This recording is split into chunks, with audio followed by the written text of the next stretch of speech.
ఖాళీ బిందెలతో నీళ్ళ కోసం ఫైటింగ్ చేసే కాలం వచ్చిందుల్లో నీళ్ళో రామచంద్ర అని జనాలు రోడ్డెక్కి మొత్తుకుంటున్నారంటే ఎట్లున్నదో చూడుండ్రి పరిస్థితి. మరి ఏం చేస్తారు పాపం. ఏదున్నా లేకున్నా ఎండాకాలం నీళ్లు ఖచ్చితంగా ఉండాల్సిందే.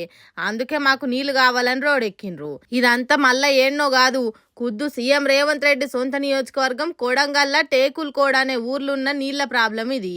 భగీరథ నీళ్ళు వచ్చినప్పుడు బకెట్ల కొద్ది నీళ్లు నింపుకునేది కానీ ఇప్పుడు కుళాయిలా సుక్క నీరు వస్తలేదట. అందుకే ఖాళీ బిందెలు పట్టుకొని బొబ్బ బొబ్బ చేసిండ్రు అమ్మలక్కలు. మాకు నీళ్లు రాకుండా చేసింది ఎవలో మా ముందటికి రమ్మనుండ్రి, కడిగి వారేస్తాం. ఇన్ని రోజులు ఇగురంగా వచ్చిన నీళ్లు ఇప్పుడు ఎందుకు రావో గల్లబట్టి అడుగుతాం అన్నట్టు కోపం చేస్తున్నారు టేకుల్కోడు రాడోళ్ళు.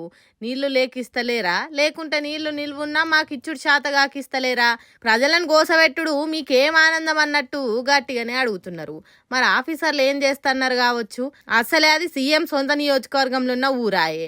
వాళ్ళకే నీళ్ళు ఇవ్వకుంటే ముఖ్యమంత్రి ఉండి తెలంగాణ రాష్ట్రానికి నీళ్ళు ఏమిస్తాడని ప్రతిపక్ష పార్టీలు తిట్టరా? అట్లా సర్కార్కే కాదు రేవంత్ రెడ్డికి చెడ్డ పేరు రాదా? సర్కార్ ఆఫీసర్లకు నడుమ సమన్వయం లేదా, లేకుంటే ఇంకేదన్నా ప్రాబ్లమా? ఏదైతేంది ఆఖరికి జనమే తిప్పల పడాల్సి వస్తున్నది.